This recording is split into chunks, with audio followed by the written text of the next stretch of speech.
기도하겠습니다. 주님 은혜 감사합니다. 우리를 구원하신 주님을 찬양합니다.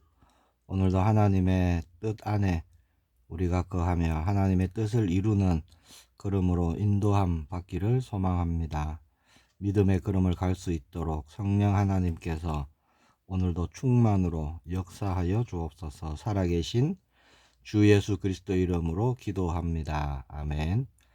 오늘 나눌 말씀은 창세기 2장 18절에서 25절의 말씀입니다. 제가 봉독하겠습니다.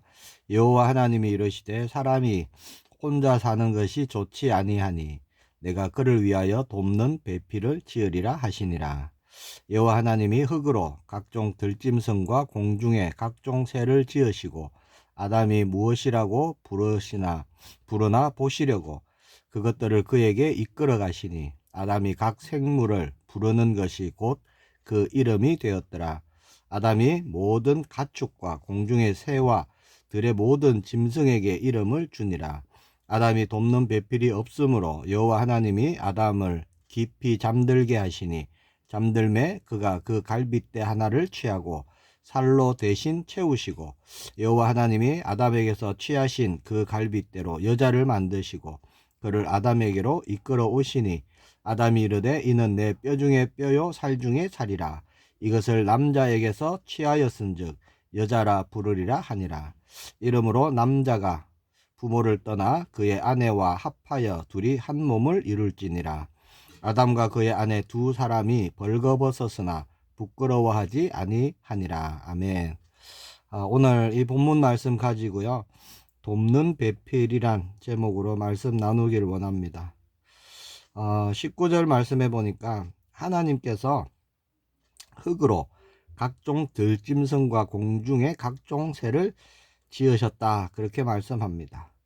그리고 지으신 그 각종 짐승을요, 아담이 무엇이라 부르는지 보시려고 그것을 아담에게로 이끌어 가십니다. 그래서 아담이 그 모든 생물의 이름을 아담이 짓게 되는 거죠. 자, 이 땅에 있는 모든 생물은 하나님이 흙으로 지으셨습니다. 그래서 흙으로 돌아갈 수밖에 없는 거죠. 이것이 자연의 이치이며 하나님의 섭리입니다. 자, 그런데 사람만은 그렇지 않습니다. 다른 모든 생명은 흙에서 왔고 그것이 전부인데 사람은 하나님의 형상으로 지어진 것이죠.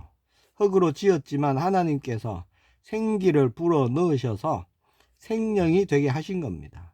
그래서 사람은 단순히 흙만이 아닌 거예요. 사람에게는 하나님의 형상이 있습니다. 그리고 하나님의 생기가 사람에게 있다는 것이죠. 즉 사람은 육적인 존재이면서 동시에 영적인 존재라는 겁니다.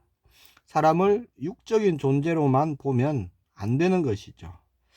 많은 사람들이 이렇게 생각합니다. 사람이 원래 지능이 낮았는데 점점점 지능이 발달해서 다른 동물을 지배하며 살아가고 있다. 자, 그런데 이 말이 맞느냐? 틀렸습니다. 사람은 처음부터 영적인 존재로 지음받았고요. 다른 동물을 정복하며 다스리는 사는 존재로 그렇게 지음을 받은 겁니다. 그래서 처음부터 하나님은 만물을 다스리는 그 은혜를 주시면서 지혜도 함께 주셨던 것이죠. 오늘 본문에 하나님이 아담에게 그 지으신 짐승들을 이끌고 와서요, 이름을 짓도록 하셨죠.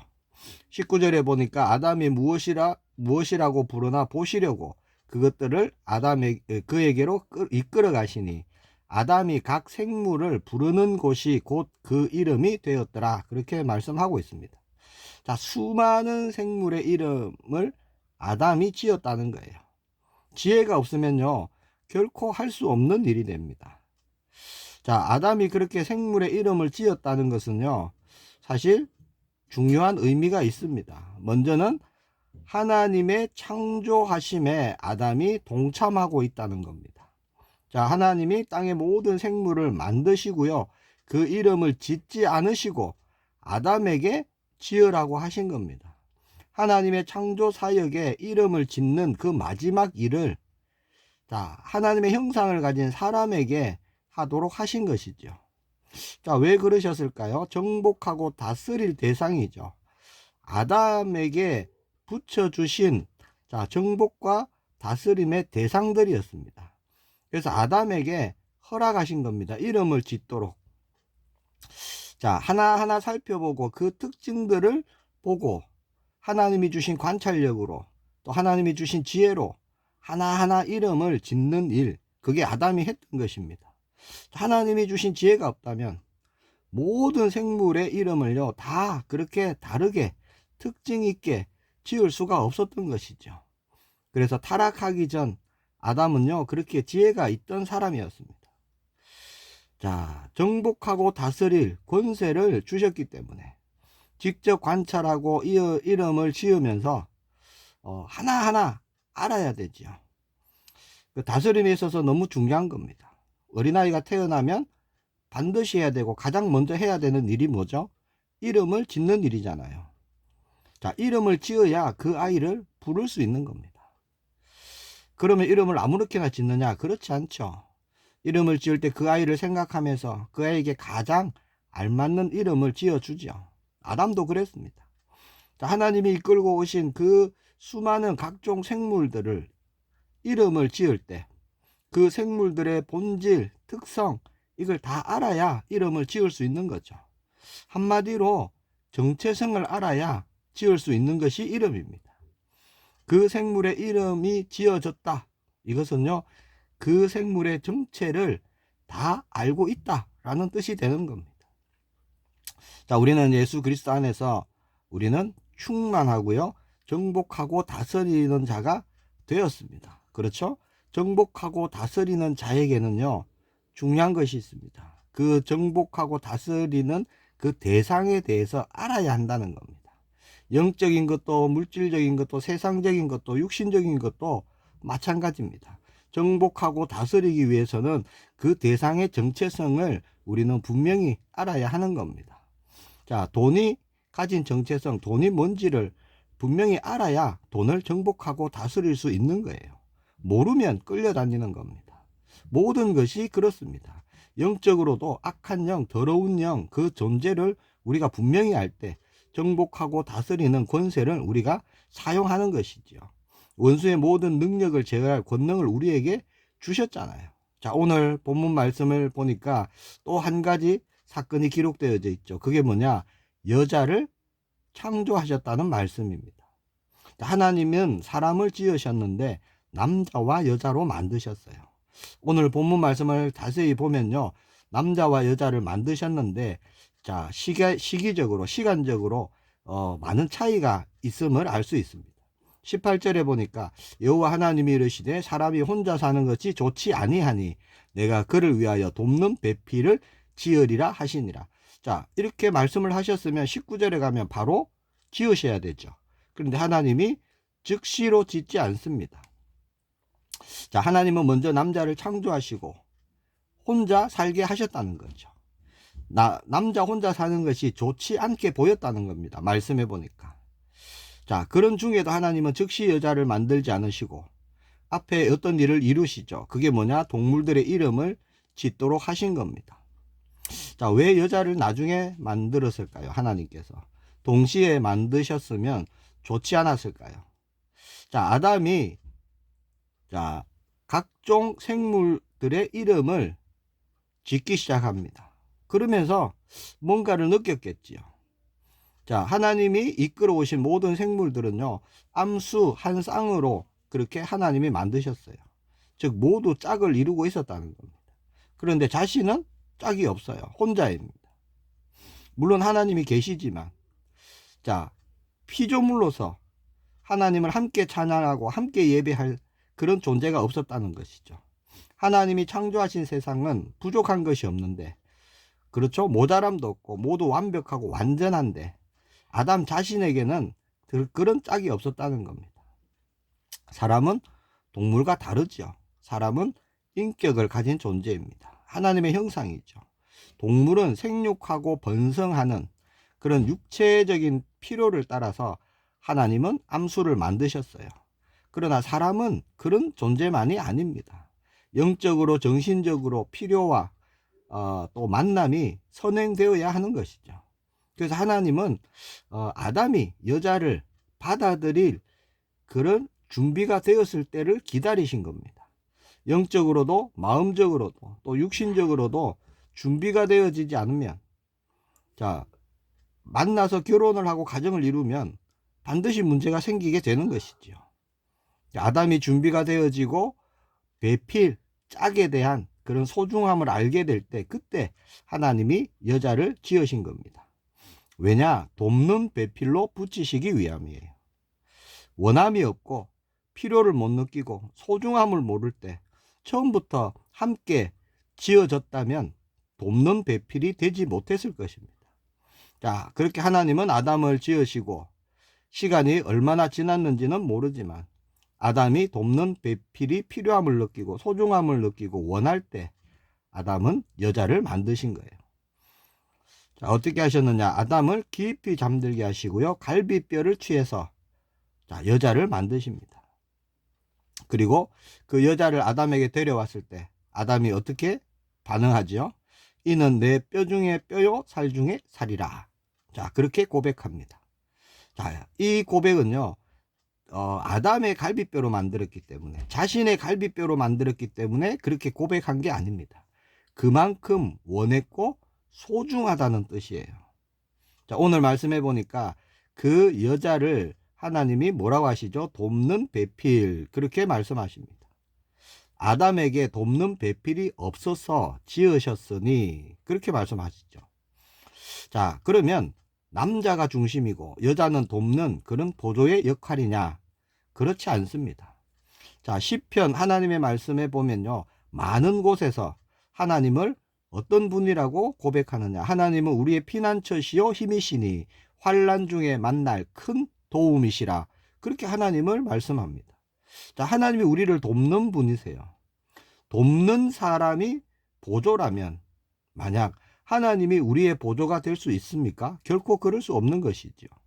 사실 도울 수 있는 존재가요, 더 능력이 있는 존재입니다. 그래야 도울 수 있죠. 자, 그래서 돕는 배필이라는 것은 여자에게만 해당되는 말씀이 아닌 것입니다. 남자도 여자를 돕는 배필이요, 여자도 남자를 돕는 배필이 되는 겁니다. 남자는 여자를 의지하고 여자는 남자를 의지하고 서로 도우며 함께 동력하며 하나님의 뜻 안에서 살아라고 돕는 배필을 짝지어 주신 것이죠. 나를 돕는 자, 그게 아닙니다. 내가 도와줘야 될 배필입니다. 내가 도움을 줘야 할 배필인 거예요. 자, 그렇게 서로가 돕는 배필이 될 때 함께 동력하며 함께 하나님 나라를 향해서 나아갈 수 있는 겁니다. 자, 오늘 본문 22절에 자, 그를 아담에게 이끌어 오시니라고 말씀하고 있죠. 자, 하나님이 여자를 만드시고 아담에게 데리고 오신 겁니다. 자, 인류 최초의 중매와 결혼식이 지금 이루어지고 있는 거예요. 결혼식장은 에덴 동산이고 주례는 창조주 하나님이시고 신랑은 아담이고 신부는 하와였습니다. 자, 하나님은 주례자도 되시고 또 신부를 이끌고 오니까 신부의 아버지 역할도 하시고 또 지금 이 소개하는 거죠. 중매를 하는 겁니다. 중매도 하시고. 자, 인류 최초의 결혼에 하나님의 역할이 그렇게 많았습니다. 첫사람 아담과 하와의 결혼을 하나님이 주관하시고 하나님이 이루신 것이죠. 자, 아담은 하와를 보고 한눈에 반했습니다. 이는 내 뼈 중에 뼈요 살 중에 살이라. 이것을 남자에게서 취하였은즉 여자라 칭하리라. 그렇게 여자라는 이 이름도 아담이 짓게 됩니다. 결혼은 하나님의 섭리 안에서 이루어지는 겁니다. 그래서 결혼은 너무나 중요한 것이죠. 내 뼈 중에 뼈요 살 중에 살이라. 이거는요, 그만큼 소중하다는 말입니다. 내 뼈와 내 살과 같이 소중한 존재가 바로 당신입니다 라는 고백입니다. 그리고 이 고백은요, 그 하나님이 이끌어 주신 배필은 본질적으로 자신과 한 몸이라는 말입니다. 즉 아담의 고백이 뭐냐? 당신은 내 뼈와 살로 이루어져 있다라는 고백입니다. 다르게 표현하면요, 즉 당신은 또 다른 나입니다 라는 그런 고백이 되는 겁니다. 내 뼈 중에 뼈요 살 중에 살이라. 자, 그 사랑의 고백을 들으시고 하나님이 주례를 하시죠. 24절에 보니까 이러므로 남자가 부모를 떠나 그의 아내와 합하여 둘이 한 몸을 이룰지로다. 자, 하나님의 주례사는 간단 명료했습니다. 남자가 부모를 떠나 그의 아내와 합하여 둘이 한 몸을 이룰지로다. 즉 하나 되라, 그렇게 말씀하십니다. 자, 하나님은 완전히 연합하여 둘이 한 몸이 되라고 말씀합니다. 처음부터 하나님은 하나가 되도록 그렇게 지으신 것이죠. 뼈 중에 뼈요 살 중에 살로 지으신 겁니다. 이미 한 몸이 되게 하신 거예요. 자, 한 몸인데, 몸이 하나인데 쪼개지면 어떻게 됩니까? 죽는 겁니다. 이게 부부 관계의 비밀이에요. 자, 영적으로, 정신적으로, 육체적으로 완전히 하나가 된 상태로 서로 도우며 서로 돕는 그런 배필로 살도록 하나님이 지으신 겁니다. 자, 그렇게 결혼한 후, 자, 두 사람, 아담과 하와의 신혼이 시작되죠. 25절에 결혼 후 아담과 하와의 삶을 말씀하고 있습니다. 25절에 이렇게 되어 있습니다. 아담과 그의 아내 두 사람이 벌거벗었으나 부끄러워하지 아니하니라. 자, 이 짧은 한 말씀에요, 두 사람의 삶을 우리가 알 수 있는 겁니다. 자, 벌거벗었으나 부끄러움이 없는 사이다 라고 말씀합니다. 자, 이거는요, 육신만을 말씀하는 것이 아니에요. 부끄러움이 없다는 것은 서로에게 아무런 거리낌이 없고 죄가 없는 사이라는 겁니다. 두 사람 사이에 거짓이 없다는 거예요. 투명하고 깨끗하다는 겁니다. 벌거벗은 것 같이 모든 것을 다 드러내도 한 점 부끄러운 것이 없는 그런 부부라는 겁니다. 그런 사이였다는 거죠. 우리가 그런 부부가 되기를 정말 소망합니다. 함께 하나님을 바라보고 함께 기도로 동력하고 찬송하며 서로 돕는 배필로, 또 동력자로, 또 함께 믿음으로 출애굽의 응답을 보고 함께 홍해를 건너고 함께 광야를 지나고 함께 여리고를 돌고 함께 요단을 건너는 그런 돕는 배필입니다. 그 믿음의 여정을 함께 나아가라고, 서로 힘이 되어주라고 하나님이 이끌어 오신 그 사람이 바로 지금 우리 옆에 있는 배우자인 줄 믿습니다. 믿음의 눈으로 오늘 한번 보시길 바랍니다.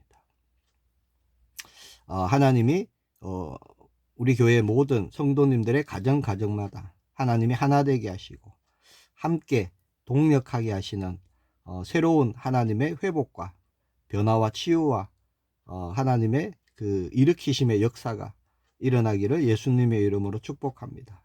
기도하겠습니다. 주님 은혜 감사합니다. 하나님이 짝지어 주신 돕는 배필을 그 돕는 배필의 축복을 우리가 온전히 누리길 소망합니다. 하나 되게 하심으로 인도받기를 원합니다. 한 마음이 되게 하시고 함께 하나님 나라를 소망하며 믿음으로 나아갈 수 있도록 성령 하나님께서 충만으로 역사하시고 인도하여 주옵소서. 모든 가정마다 하나님을 찬양하며 하나님을 예배하는 모든 회복과 변화가 일어나는 우리 교회의 모든 성도님들의 가정이 될 수 있도록 은혜를 더하여 주옵소서. 살아계신 주 예수 그리스도 이름으로 기도합니다. 아멘.